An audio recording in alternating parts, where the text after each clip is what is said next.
이 시각 여러분이 주목할 만한 이슈 살펴보겠습니다. 연극계 대모이자 영원한 스타 배우 윤석화 씨가 오늘 오전 세상을 떠났습니다. 고인은 2022년 뇌종양 수술을 받고 투병을 이어오면서도 무대와 함께였는데요. 끝내 무대로 돌아오지 못했습니다. 이화영 기자입니다. 우리나라 연극계 스타 배우 윤석화 씨가 오늘 오전 69세를 일기로 숨을 거뒀습니다. 어제 오후 병원에서 한 차례 고비를 넘기며 상태가 호전되는 듯 보였지만 오늘 오전 서울 신촌 세브란스 병원에서 유족들이 지켜보는 가운데 눈을 감았습니다. 고인은 2022년 연극 햄릿 공연을 마치고 같은 해 10월 악성 뇌종양 수술을 받은 뒤 투병 생활을 이어왔습니다. 1975년 연극 꿀맛으로 데뷔한 고인은 우리나라 연극계 1세대 스타였습니다. 1983년 연극 신의 아그네스로 청순하면서도 폭발적인 연기력을 선보이며 대중에게 윤석화라는 이름을 각인시켰고 저도 알고 보면 부드러운 여자예요라는 커피 광고 멘트를 유행시키며 CF 퀸으로도 명성을 날렸습니다. 하지만 고인은 언제나 무대라는 본업을 잊지 않았습니다. 뮤지컬 명성황후에서 초대 명성황후 역을 맡았고 60세가 넘어서도 햄릿, 딸에게 보내는 편지 등에 꾸준히 출연해 관객들을 만났습니다. 투병 이후인 2023년에도 연극 토카타에 5분가량 우정 출연하며 무대 사랑을 보였습니다. 이 밖에 고인은 들꽃 컴퍼니를 설립해 제작자로도 발자취를 남겼고 공연 예술 월간지 객석을 인수해 발행인으로도 활동했습니다. 서울대학로에 설치극장 정미소를 만들어 후배 연극인들과 실험적인 작품들의 탄생을 지원하기도 했습니다.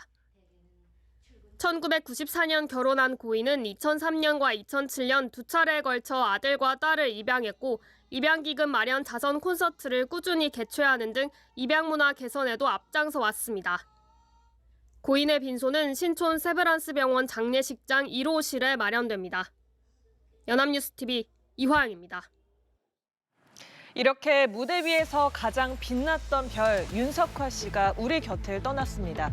수녀 아그네스부터 국모 명성황후까지 폭넓은 연기를 선보이며 생애 마지막까지 치열하게 살다 간 고인이 남긴 말들을 서영석 기자가 돌아봤습니다. 세월의 무게를 온몸으로 견디며 무대를 지켜냈던 배우 윤석화. 한국 연극의 역사 같았던 고인을 둘러싼 화려한 조명 뒤에는 예술에 대한 깊은 고민이 늘 함께였습니다. 예술이 없는 세상에 비해서 이 세상을, 예술이 있는 세상은 변화를 시켰다는 것, 그러한 자긍심, 그것이 삶의 마디마디에 반드시 좋은 가치가 되어줄 거라고 믿었습니다. 2022년 찾아온 뇌종양이라는 병마 앞에서도 고인은 나답게 살고 싶다라며 의연함을 잃지 않았습니다. 이별에 대한 담담한 준비는 고인의 일상 속에 오래전부터 녹아 있었습니다. 세상에 영원한 건 없잖아요. 나에게 주어진 시간 동안에 최선을 다할 수 있었고 부족하지만 그 흔적, 그거면 충분할 것 같아요. 누구보다 화려한 스타였지만 기꺼이 물러나는 법 역시 고민했던 고인은 무대와 후배 배우를 향한 사랑도 남달랐습니다. 어떻게 질 것인가. 석양의 아름다움은 또 다른 아름다움을 갖고 있다라고 생각을 해요. 정말 아름다운 배우로 그리고 아름다운 사람으로 그렇게 아름다운 석양이 여러분들의 후배들의 좀 좋은 배경이 되어주고 싶어요. 네. 치열하게 타올랐던 고인의 연기 열정은 이제 후배 배우들과 관객들의 가슴 속에 저물지 않는 빛으로 남게 됐습니다. 연합뉴스TV 서영석입니다. 연말 송년회 등 각종 모임으로 저녁 술자리 많으시죠? 그만큼 음주운전도 많아지는 시기인데요. 경찰이 사전 예고까지 하고 단속에 나섰는데 2시간 동안 16건이나 적발됐습니다. 서승택 기자가 음주 단속 현장을 취재했습니다. 음주 단속이 한창인 도로에서 경찰관이 한 차량을 멈춰 세웁니다. 경찰관들이 차량에서 내린 남성에게 음주 측정을 합니다. 수치는 0.116, 취소 수치가 나왔습니다. 단속에 적발된 30대 남성 A씨는 아침에 술을 마신 것이라고 주장했지만 단속을 피할 수는 없었습니다. 경기 남부경찰청이 오후 8시부터 10시까지 2시간 동안 대대적인 권역별 음주 단속에 나섰는데 16건의 위반 사례를 적발했습니다. 22곳에서 진행됐는데 교통경찰 등 116명과 순찰차 등 77대가 투입됐습니다. 이번 단속은 연말 송년회 분위기 등으로 인해 자칫 음주운전으로 이어지기 쉬운 환경을 차단하기 위해 이뤄졌습니다. 면허 취소 6건, 면허 정지 10건 등 총 16건이 적발됐습니다. 이미 대대적인 음주 단속을 예고했고 비교적 이른 시간에 단속에 나섰음에도 불구하고 음주운전 적발 사례가 잇따랐습니다. 음주운전은 심각한 범죄입니다. 소중한 생명을 지키기 위해서는 우리 모두 술을 드신 경우에 차를 두고 오시거나 아니면 대중교통이나 대리운전을 이용해서 귀가하실 것을 당부드리겠습니다. 경기 남부청은 내년 1월 말까지 음주운전 특별 단속 기간을 운영해 음주운전이 언제 어디서든 적발될 수 있다는 인식을 확산시키겠다는 계획입니다. 연합뉴스TV 서승택입니다. 서울시가 추진해온 남산 곤돌라 사업에 제동이 걸렸습니다. 서울시가 결정한 대상지 용도구역 변경에 대해 법원이 취소를 결정했는데요. 서울시는 즉각 항소 입장을 밝혔습니다. 임광빈 기자입니다.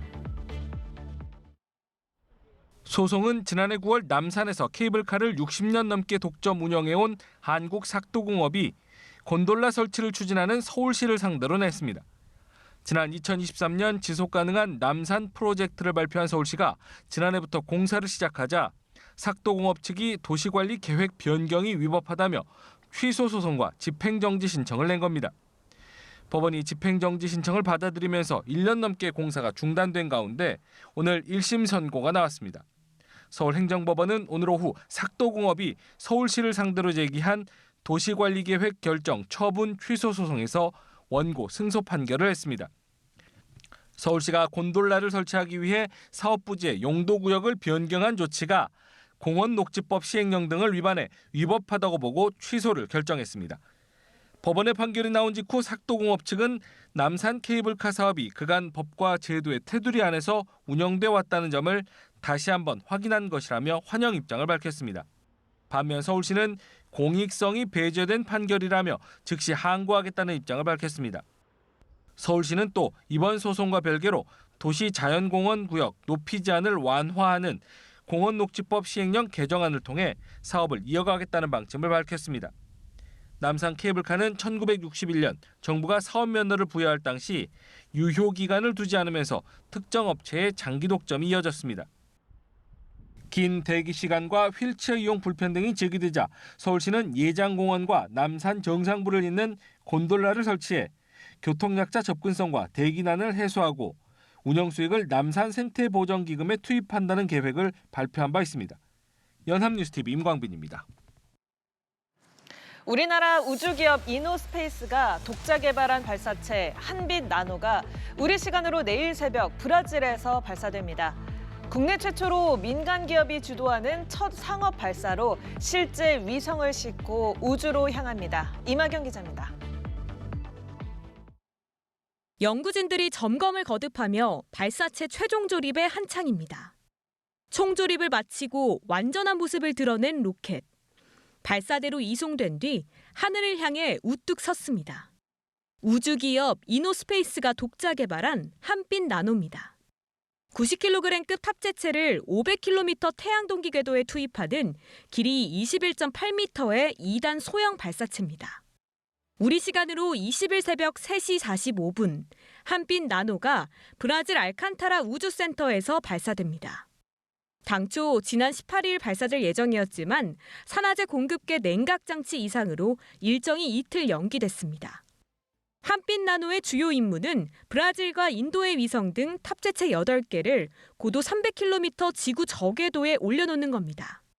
국내 민간 기업이 실제 고객의 위성을 우주로 배송하는 건 이번이 처음입니다. 국내 민간 기업이 이제 단연간에 발사체를 개발을 해왔고 이 발사체가 실제 상업 서비스를 제공할 수 있는 준비가 이제 완료됐다 그런 의미를 가질 수가 있고요. 이 발사가 성공을 한다면 국내 민간 기업으로서 최초로 발사 서비스를 통한 상업적 성과를 달성하는 그런 의미를 갖는다고 볼 수 있을 것 같습니다. 우리나라도 미국의 스페이스X처럼 위성 발사로 수익을 내는 상업 우주 시장에 첫 발을 내딛는 겁니다. 민간 기업인 하나에어로스페이스가 주도한 누리호 4차 발사 성공에 이어 이노스페이스의 첫 도전까지. 민간이 우주 개발을 이끄는 뉴스페이스 시대가 더 가까워지고 있습니다. 연합뉴스TV 이마경입니다.